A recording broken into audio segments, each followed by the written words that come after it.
Welcome, dear friends, fans, and fellow aficionados of leadership excellence. Thank you for joining us here on this episode of Leadership and Loyalty Tips for Executives, part of the Full Monty interview series, where today we will look at, should you be focused on your strengths, your weaknesses, or some combo in order to lead better?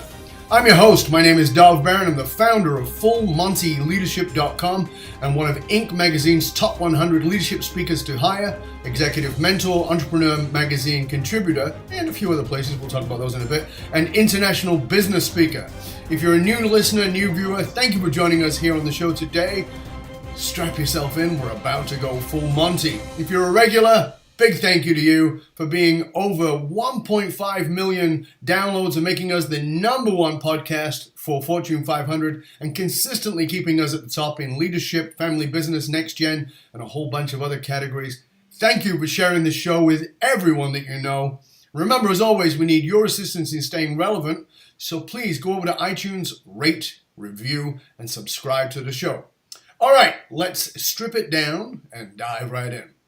Watching and listening to the show, you're either a high-level executive, an entrepreneur, or a leader in some capacity.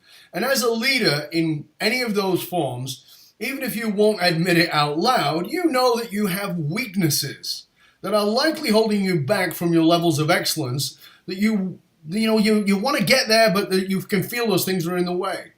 But what if the problem is not so much your weaknesses, but that you've not fully discovered how to tap into your strengths?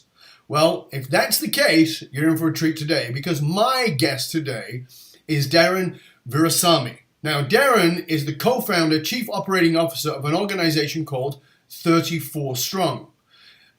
It's a team that focuses on creating sustainable, strength-based organizational culture for their clients. Darren's biggest focus has been in developing teams around strengths, maximizing talent for those teams, and increasing employee engagement by developing these strength-based leadership.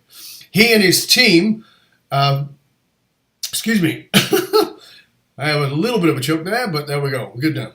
Okay, he and his team do this by initiating and designing sustainable strength-based programs for your organization. Darren speaks and trains extensively on strength-based, and he is a superstar of the strength-based world because he's actually been recently spoke at the Gallup International Strength Summit. He's also spoken at International Rotary World Peace Conference.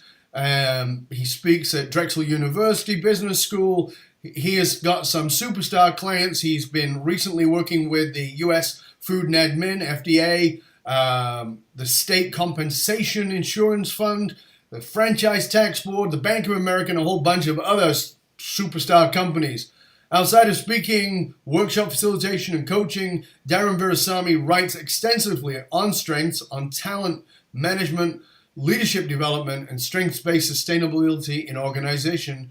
His work has been focused through the Gallup publications and others, including being featured in California Employee Association. So he is a superstar, and we're very honored to have him here today. So please put your hands together and welcome Darren Virassammy.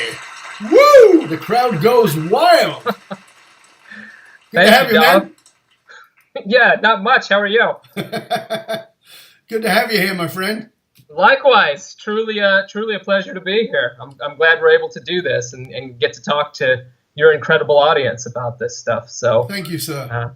Well, for those of you who don't know, Darren, as I said, is part of 34 Strong. 34 Strong is a company, but it's also a publication. There's online, and I am honored that I get to be a guest contributor to 34 Strong. And actually, very rare. We don't do this very often, but actually, Darren contributes to to the Full Monty blog as well. So, there's a lot of great connection here, and Darren and I have gotten to know each other very well over this last year or so and really understand. And I wanted to bring him on because I really want you as a leader to grasp what strengths-based leadership really is. It's a term that's kind of thrown around. We hear it, but in my experience, most leaders don't truly understand it.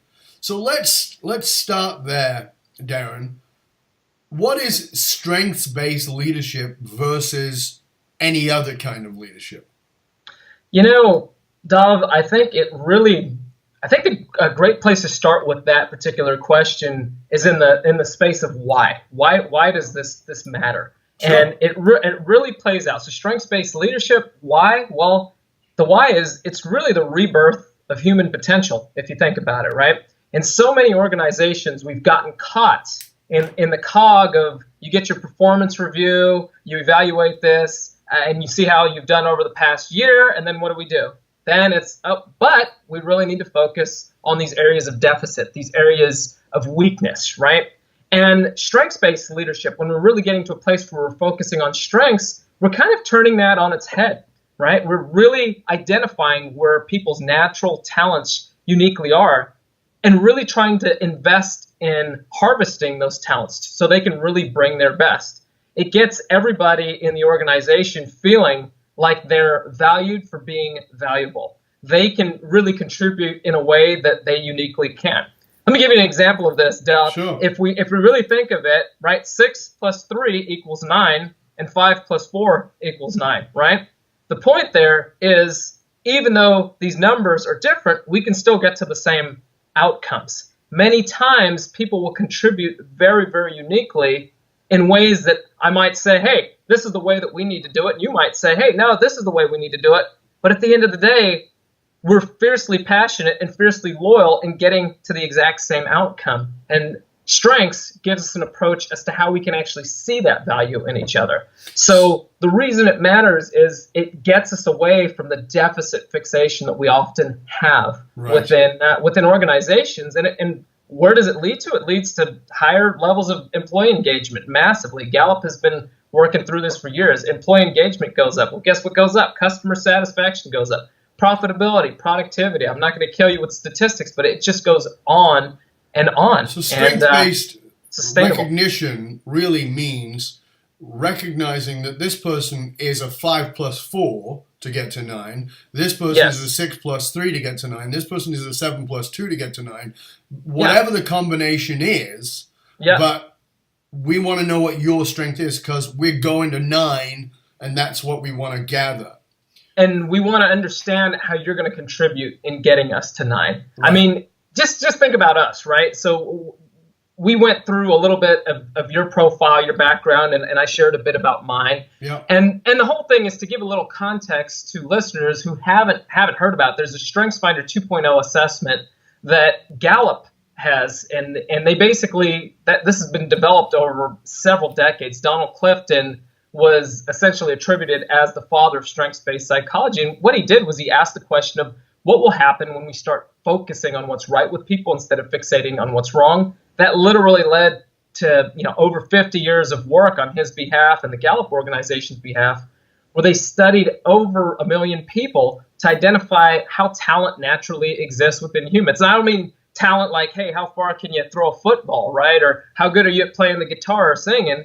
No, we're talking about talents, our naturally ways that we naturally think, feel, and behave, our natural interactions, right? So what they actually ended up coming up with there's these 34 buckets or themes, as they're called, that actually lead into defining our talent. And our top 5 talents are given to us when we take this assessment online, which takes about 45 minutes or so. And the thing is, you can't stop at the assessment, right? It's kind of like understanding you go to the gym, you lift weights on your arms for 6 months, Dov, you'd get much, much stronger in your arms, and you'd look down and you'd say, well, why in the heck haven't my legs gotten bigger? It's not because the legs don't have the muscle, it's because you didn't develop them. Right. So it tells us where the talent is.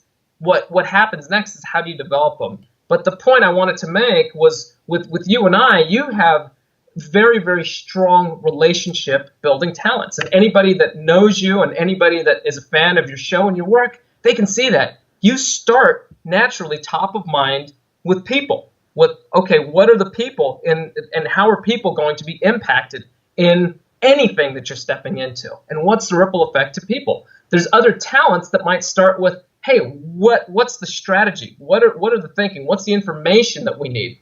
They will get to the people, but they might start top of mind thinking about that. Or others, like my dominant talents, are more in the executing domain. So I oftentimes start with, hey, where's the finish line? Where are we going with this? I can see through the lens of people. I completely value the people side, but my natural inclination is to start top of mind with that whole inclination towards where's the finish? Where are we going with this? So it gives us some character on that. So, I of course I read your bio, and we've had many conversations, and I know you've got degrees at the yin yang.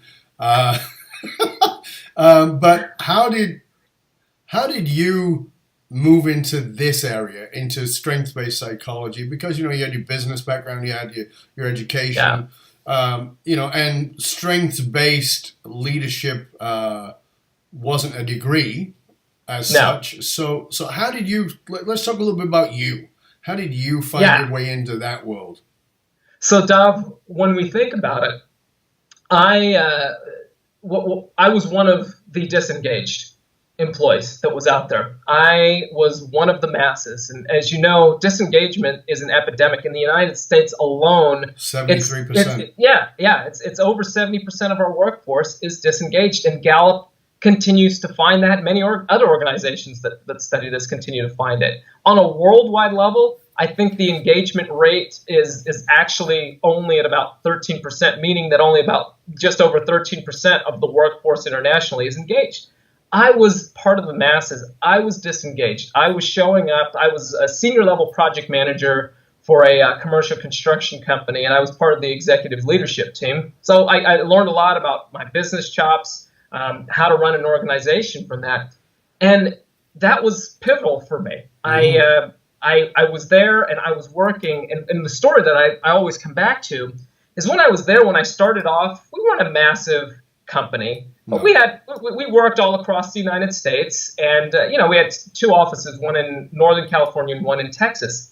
And what we had done when I started there was we had effectively broken the organization really well into a project management team that was really excellent at dealing with projects, the day-to-day issues, what's coming up, how do we stay in front of the existing fires that are going on. The estimating team was excellent at ripping through blueprints, studying projects, bidding them out, going through that, getting that all together. And what ended up happening was the company one year was faced with a massive opportunity. So the big contracts came in. We were looking at some good opportunities for growth. Myself and the CFO sat down with the owners of the company, the other key leaders, and we said, what we really think is we should make an investment into estimating and into project management, bring in some new people on, whether it's support staff or full-scale estimators or project managers, and because we actually are really effective in doing that. So the leadership thought about that. The owners thought about it for a while. They came back to myself and the CFO in one of our executive meetings and said, you know what we're going to do is we're going to make everybody well-rounded. We're going to have the project managers do estimating, do project management. And what ended up happening, Dov, was the company grew from a $20 million a year company to a $30 million a year company. That sounds fantastic on the surface with revenue. Yep. It was a torpedo in the hull, my friend. What ended up happening was as the company grew to that size, it actually was far less profitable. It was actually losing money at that. It wasn't actually losing money. It had actually made far less money at 30 million than it had at 20. And what had happened in that time? Well, the company had stayed the same size. Everybody that had been kind of giving up time with family, different things on the weekend, and the year comes, they're looking at how the organization was run, and they're pointing fingers at each other. I've given up this. You're responsible. And the whole thing was nobody was set up for success. Whereas previously, we had a chance to have people staying in their lanes and driving very effectively there. We tried to turn people into what they were not. The accountability went out the window, and we were dealt just a major blow. And it was through that I realized, you know what? I was teaching at the time as well, and I'd be able to unlock talents in my students. Something clicked in me after that. After my daughter was born, and realized, I can make a difference in this. I do it in my classroom. I preach this to my students, but I'm not living this. Somebody has to go out there and be a champion for creating more engaged employees in this world. I had taken the Strengths Finder, Doug, and like 90% of the people that had taken it, I thought it was amazing, nailed me to a T. I thought they'd been following me with surveillance aircraft for months or for my whole life because it nailed me so well.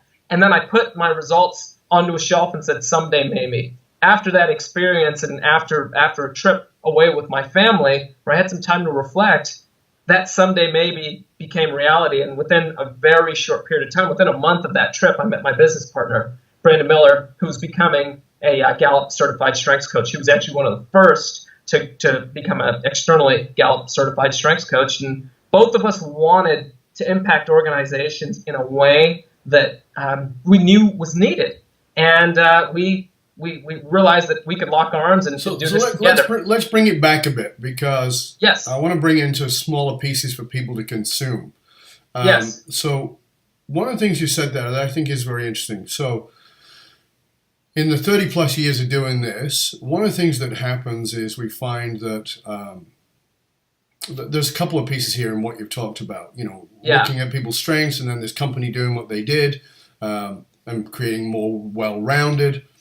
Yep. So we got two pieces here. Okay, stay in your lane. Well, you know what? Millennials don't like to stay in their lane. And millennials are the workforce that are 38% of the workforce and growing towards 50 very fast indeed. Yes. They don't like to stay in their lane. They want to learn fast, move lanes, and do something else. So we have a problem now because we want you to stay in your lane. On the other side of it is also this. We worked with a company many years ago in France, and one of the things that we did as an exercise with that company was we had everybody sit in everybody else's role actively. I mean, not just as an exercise, but actively. So the CFO had to sit in the CMO's seat and try and run the marketing side of business for 2 weeks, and they all cycled.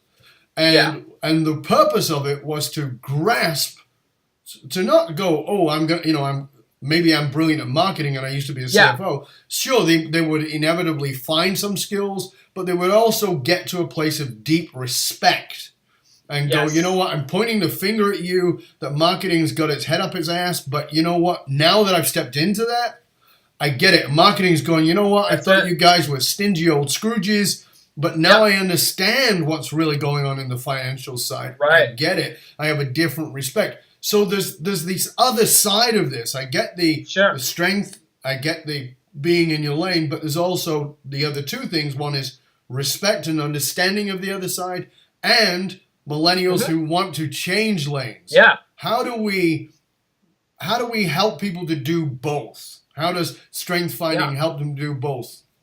I think that's a great point. So two things on that, and let me clarify with staying in the lane. It's not staying in the lane like, hey, you're staying in this same job. It's staying in the lane of your talents, right? Yes. Of being able to understand your talents and how you can harness the power of that. You can change. You can be that chameleon and move into other roles, but you understand that on a talent basis, these are going to be things that guide you. Strengths, it's a great question that you asked, the moving into those different roles.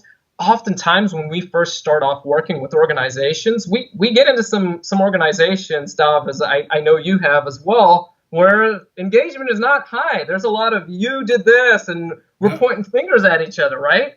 And the whole thing is a big part of where we start is breaking down those barriers and starting to get to the place of actually valuing others for their value and being able to see what they uniquely contribute. And how that actually contributes to the greater good. So it gets us off of the silo mentality. And we've actually, many of those groups that we've worked with, we've done a lot of work with emerging leaders, which are heavily millennial based. And we've had raving feedback from them. That's actually a group that completely loves what we do because it starts to get to see not the staying in the lanes like stay in the job role, but staying in your talent lanes of understanding your value that you contribute and how you can That's move. what I wanted to get clear for people. I wanted to understand that staying in your lane doesn't mean staying in your job. It means staying in your talent. And I think that's a very important thing that the Strength Finder process does, is that it allows you to say, this is my strength, but it's not limited to a job. And I think that that's part of the mistake, even for somebody, you have to think that most people are on the outside looking in. And if they're on the outside looking in and they're sensing this, okay, well, now I've done this test. Okay, this is what I have to do. Because we did these tests. We all did these tests years ago. And it says, you're best suited to be an accountant. Yes. Like, what, are you insane? You know what? Yeah. And some of them were insane. like very good, and they guided you into the right career, and then you did the career, but then 2, 3, 4 years later, you were ready to cut your wrist with a spoon just to get the hell out of there. Right. So this is the piece I want everybody to grasp. That strength finding is not about a job. It's about you revealing your talents, your skills, what comes to the surface, and then you from there can go, oh, here's the best place for that. Right. And so what it does, to pick up on that, there's many great assessments out there. There's Myers-Briggs DISC, right? They're fantastic. But there's many personality profile assessments, and the StrengthsFinder often gets coined as a personality profile assessment. That's not what it is. No. As you just kind of alluded to, it's measuring talent. It's actually measuring each person's unique capacity for human excellence. And as was mentioned, talent ranks from 1 through 34 in all of us. And the likelihood of somebody having just their top 5 results, which is what you get when you start off, just having those results in the same order as you is over 1 in 33 million. So your results are almost as unique to you as your fingerprint. You might have somebody that might share a theme of yours, maybe relate or something like that. That's a talent that's really, really good at building deep, long-standing relationships. And if you looked at your description side by side, they'd actually be different because of all the other strengths that surround them.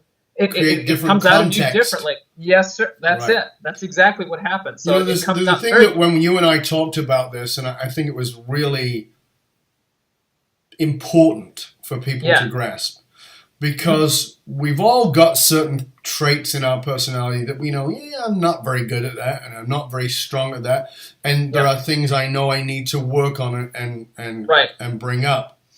But one of the things in my work and the work that we do is we talk about the polarity of personality. Right. And one of the things I really liked about what the StrengthsFinder process did was it addressed that. Because using my language, and it's not that language, but my language is every blessing is a curse and every curse is a blessing. Right.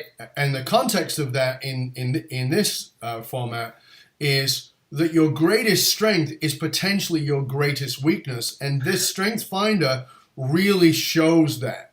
So let's just take one.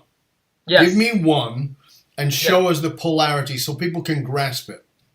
Absolutely. So I'll share a very, very personal one that's near and dear to me. I have a theme, I have a talent that's called responsibility. And responsibility, for those that have it, a lot of times when they hear, it tends to take accountability for things. If it says it's going to do something, it's going to get it done. It doesn't need to write it, doesn't need to say it. I tell you I'm going to get something done by this date. It's going to happen, come hell or high water. And a lot of those with responsibility might say, well, hell, doesn't everybody operate like that, right? Now, with responsibility, it's fantastic because on teams, it can create trust, it creates loyalty, it creates accountability. These sound like very, very valuable things, right? Because you can count on me to deliver these things. I'm going to be dependable. Here's what's called the basement or the rut side, if you will. We like to call them watchouts at 34 Strong. As a leader, you have to really watch out for responsibility. And I've personally have gone through this. I've gone through the place where maybe I didn't realize that the word no existed in the English language.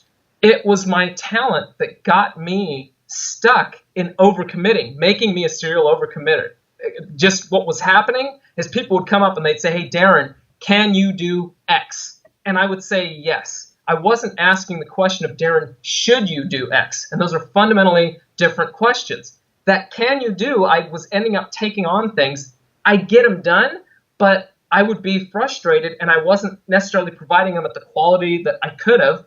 I had the opportunity to delegate, but I had made that commitment. So I said, you know what, I will do it. And what ends up happening is you end up getting stuck in this spiral. The other part that you have to watch out for is you can overreach. You and I might be working on a project together. I might pass the baton to you, Dov. And then what ends up happening? I'm checking in with you in 2 days.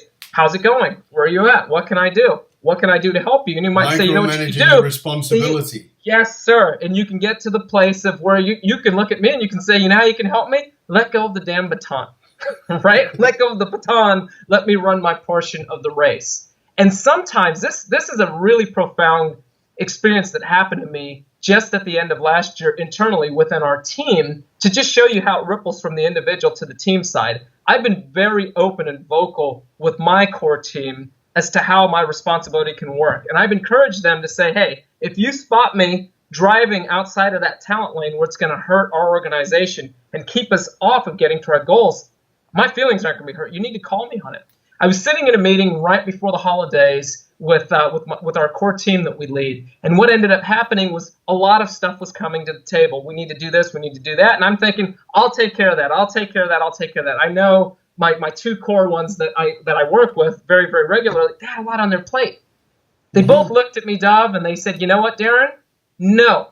They threw down the gauntlet at me, man. They threw the book on the table. I said, you're not going to do that, because if you do that, then you're not going to be as focused on some really, really big picture stuff that we're working on that really needs your attention. And we're not going to have you get bogged down in this minutia. We're going to take it from you. That was a moment where you go, aha, this is working internally on my team. Was my ego bruised? Absolutely not. As a leader, it was one of the most amazing things that could happen. Trust was there. The barriers weren't there. They weren't worried as to how I would take it. They knew it would come across because they aligned it right with they reset it right back to the common goals, and I connected right through my talents to where I was straying from my talent lane. Yeah. Does that make sense? It does. And so, I think, again, I think this is an important piece for so if you look at, as we talked about, looking at deficits, looking at strengths, but what I like about this is looking at the deficit of a strength. Yes. Right. And that's that for me, if I was marketing this, that's what I'd be marketing is saying, instead of looking at your weaknesses, you need to look at your strengths and the deficits of your strength.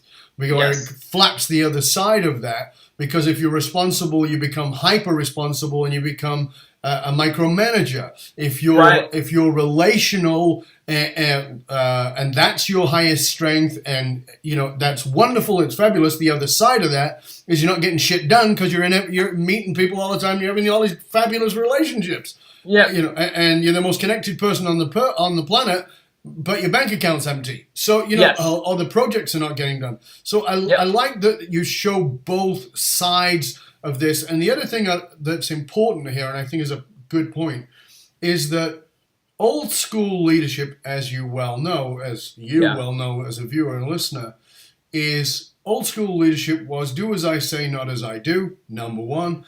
And number two, if I'm the leader, if I'm the CEO and I'm looking for the next CEO, I'm looking for me. I'm looking for somebody to replace me. I'm looking for somebody who is just like me. And I will beat, prod, mold, twist, do whatever it takes to turn you into me. And that's not good. That's actually destructive, because you flatten out and repress the strength that other person has. And this does is it comes at it from a place of, you know what, you do need certain things that I have. Yep. But where can you bring something that I don't even have that will take this game to the next level? Because we've said for years, when I go into a company, I do a lot of stuff around next gen. So the next leaders are coming up. And we talk about this. It's very interesting. I think you'll find this fascinating, because there's two levels of struggle. One is the present leader, who is often the father or the mother, or, the matriarchal, patriarchal position, is looking to pass that baton to the next gen.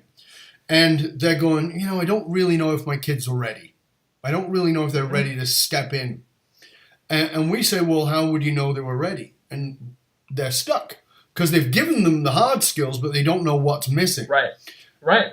When we have the conversation with the next gen, the person who's about to step in, and we ask them, how do you feel about stepping in? I don't know if I'm ready. And the reason that they don't know if they're ready is because they have got in their head that they have to be like the person who's in the role already. That's right. And so what happens is there becomes this fight to say, I'm only going to let you step into the leadership role if you become me, which now is going to repress everything that you bring. And the problem with that is there's no evolution to the company. And so this is true in family-based, high net worth businesses.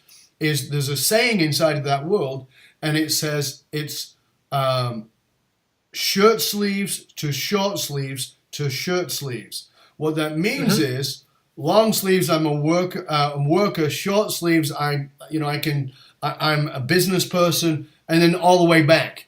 So they end up going backwards by the third generation constantly. Sure. Why? Because they actually don't build on strengths. They actually say, you need to be like me. I'm flawed, but we've made this work. As opposed to saying, how can it evolve? And what I like about what 34 Strong is doing, and by the way, you can find out more about Darren and about everything that they offer at 34strong.com. But what I like about this and what I like about strengths-based is that it is about an evolution. It's not about keeping people stuck. And I think that that's where the misconcept is that I want to help you break in this show, is have people grasp that focusing on your strengths is not about, as we talked about before, sticking in a job or being a certain way the rest of your life. It's not about saying, well, this is who I am, so I'm just going to stick to this. No. It's still about evolving those things. And I think that's a piece that most people don't really grasp. Yeah, it's about harnessing that power. Now, it's the question that comes out after the results is, so what, now what? And it's how do we actually aim it? How do we spot where they've been in the zone of genius, if you will, where you're really in your space of brilliance? And, how can you actually replicate that and see those areas of success and kind of continue to harness that? So that's where let's really go to that. Let's go to that piece. So what, now what? So somebody's gone through the strength test. They've spent the 45 minutes. They've got the results. They've read their top 5. I've done this, right? I've gone through it, got my top 5. We had to talk about it. And it's amazingly revealing and clearly, that's definitely my strength. And we looked at the polarity, and then the cool thing I like about it is you look at it and you go, that's still something I got to work on. That is the polarity. That is the other side of this. Or, you know what? That is me 15 years ago, 10 years ago, that's 5 right. years ago, Whatever it is. And so you get to also see where you've grown. That's but right. Now you've gone through that, you've got the test, you've done through the 5, you've seen the thing. So what is the now what? Let's have so before somebody even goes there and they're already running that, I'll have to test it, it'll be great. Ooh, I'll see this. And then it goes on the shelf. How do we get into the now what? Yeah, the now what, when you get the results, there's many great resources that people aren't even aware of when they take the assessment. You can actually take the assessment directly through 34 Strong. You visit our website, you can go there. It's only $15 to take it. So it's almost, most people have gone through it and they've said, that's the best $15 I've spent in my life, right? And but by the way, folks, as you're listening in, it's 34 the numbers and then the word strong, 34strong.com. Yep. And real quick, the context on the name is there's 34 buckets of talent, 34 themes. All strengths are created equal, and that's exactly why we named our company that way. There's not like the good strengths, the bad strengths that we have. We're all unique beings, and there's only one version of us. Yeah, 15 strong, 4 mediocre, 20 odd shitty. No, it's not. Yeah.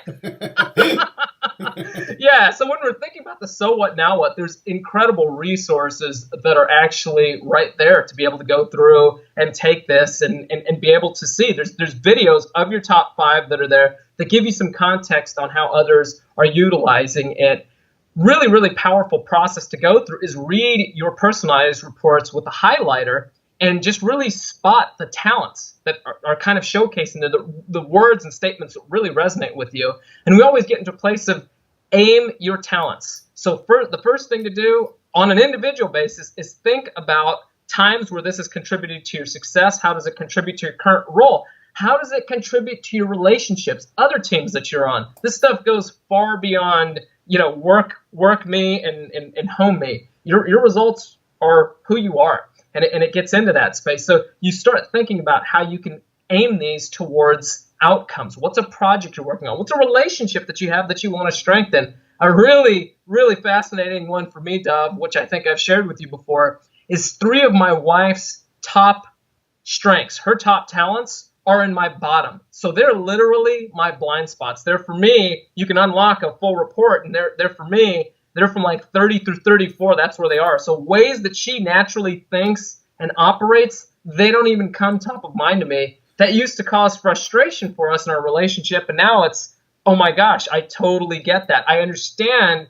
and see the value of what you're doing that I'm completely oblivious to you. It's kind of like, when you're standing staring at somebody, you could see behind them, but they can't see behind them, right? And that's what it is. They're covering your blind spot. So the next step beyond the aiming part is thinking about how are we creating our partnerships around this. When we think about this organizationally and how this has been folded into organizations beyond just, hey, I've taken my StrengthsFinder, so what, now what? It's getting to the African proverb, right? Which is, if you want to go fast, go by yourself. And if you want to go far, go with others. This gives us a way to see who's going to carry what parts along the way. And the final point I want to make with strengths, it's the development process, right? So the journey is the destination. You were alluding to this earlier, but that's exactly what it is. The journey is the destination. Every single day, we can be the best version of ourselves, and every single day we can work to be a better version of ourselves based on what we learned. And when we learn about these deficit areas and we become aware, like as I'm aware of my responsibility, hugely revealing for me when I came to that.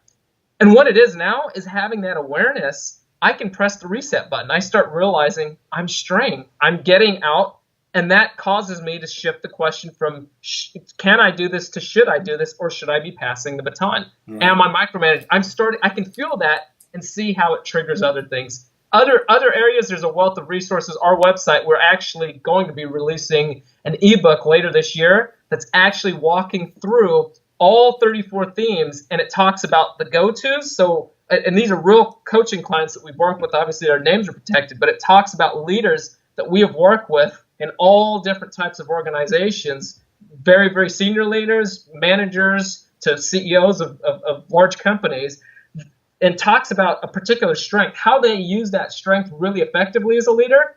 And we talk about what they had to overcome. We talk about the watch outs of that strength, what I shared about my responsibility, and what they had to overcome and how they refine those talents into strengths. So tell us a quick story of how this has directly impacted a company.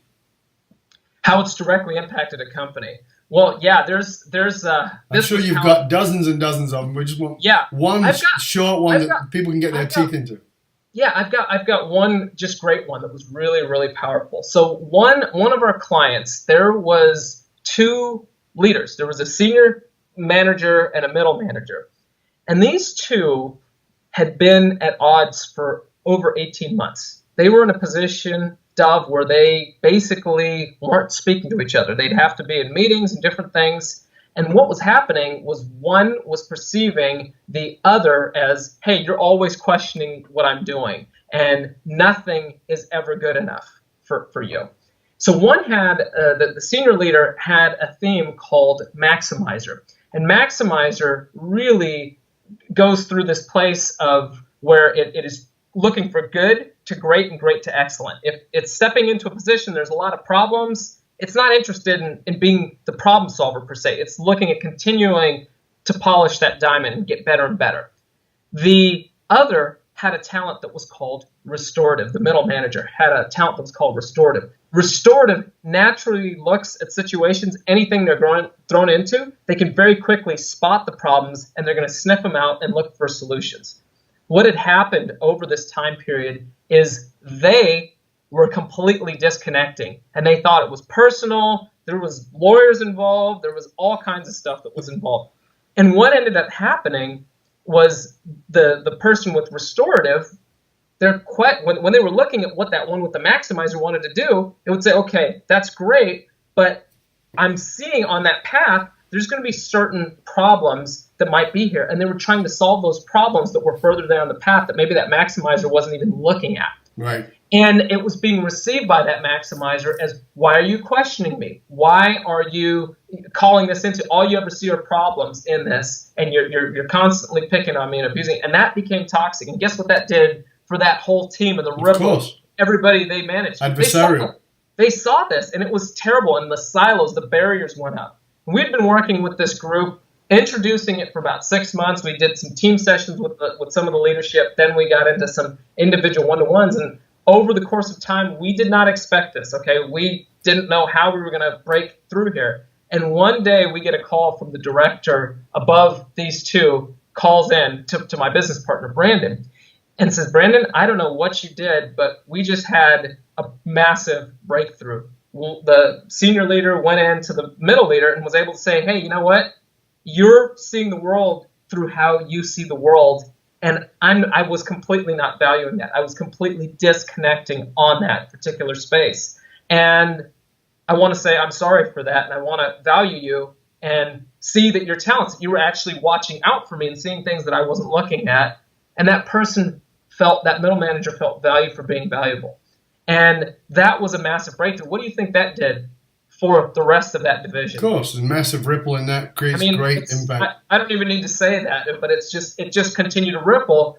The barriers were unbuilt. So much of the preliminary work that we do is unbuilding barriers, as I said earlier. And strengths gives us a profile and a language on how we can think about each other. That's a great example, because I think that we take things way too personally, and we talk about not taking things personally, and we like Sure. the idea and the concept, and it's very evolved and mindful to say those kinds of things, but grasping how to not take things personally is another thing altogether. And I think that, in the analogy you just gave, it's a great example of, it's no longer the concept or the idea of not taking it personally, but it actually isn't personal. It's how that person operates. And one of the things that I say to people is, one of our statements is, what you do is what you do. Meaning, if you're doing it here, whether it's great or it's crap, if you're doing it here, you're doing that with your kids. You're doing that with your husband, your wife, with your life partner, whatever it is. That's what you're doing. And as the other person stepping back and going, oh, this is just how they operate. Yeah. Okay. And I think this is an important piece here. One of the things that we drive home in our work is to say to people, I realize that this is a deficit in your world. Yeah. But what if in their world it's a strength? And they go, what do you mean? What if they look at it as this really amazing thing that helps them? Mm-hmm. Right? So I remember when I was in my 20s, if I came across, restorative person? I felt very hurt, and I felt very threatened, and I felt like this person didn't like me, and took it all on. And as opposed to saying, hold on a second, I'm a high creative, big picture guy. I'm looking for, where is this going?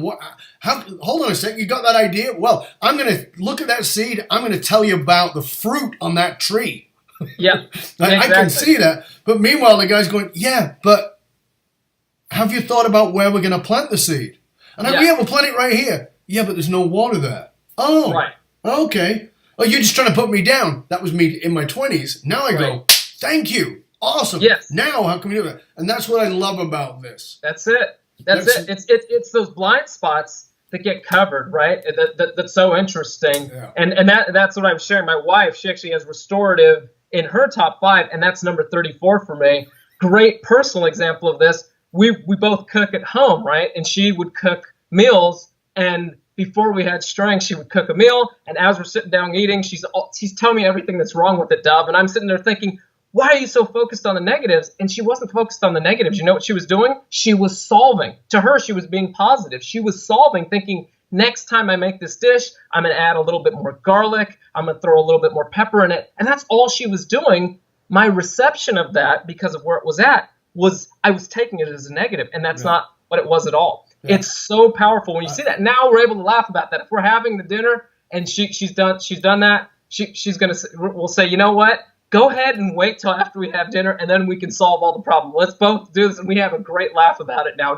Instead of creating, exhaustion and frustration for our relationship, it's an area of fulfillment and valuation of I can appreciate her and she can appreciate me on our complete differences because we see how we equally contribute. So it stretches far beyond. Of course. So Darren, you do a lot of media. You're interviewed. You do all these kinds of things. Yeah. What is it they don't ask you? What is the part of your story that most people don't know? What is the question you don't get asked that you sometimes nobody ever asked me about that? What is that? That's a great question. One thing that doesn't come up much is how do the things that you do outside of strengths actually play into developing your strengths. So, holistically, outside of your work life, outside of even the family dynamics. I just shared a story of family dynamics, but how did just the things that you do in just your everyday life, your habits that you have, your routines, or maybe in some situations lack of routines in certain areas, how does that actually play into bringing out your best? So do you want me to answer that? I do.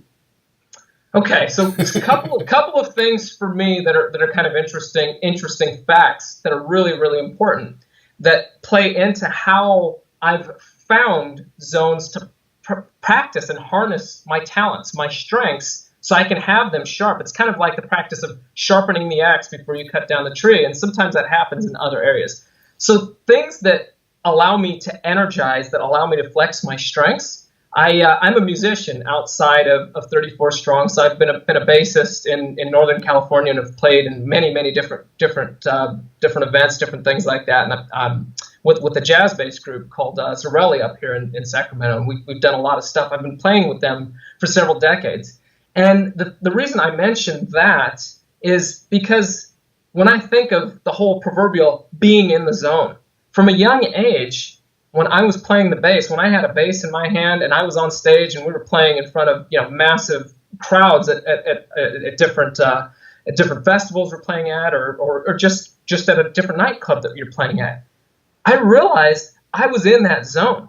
And that was times when I can look back and I can see all of my strengths perfectly aligned, right? Because your strengths, the whole deficit piece, the rut that we were talking about getting into, that can happen because you're overusing certain strengths and underusing ones that you have. You might have the talent, but then all of a sudden you're like that car that's out of alignment, right? Your wheels turn like this. That's how you're driving straight.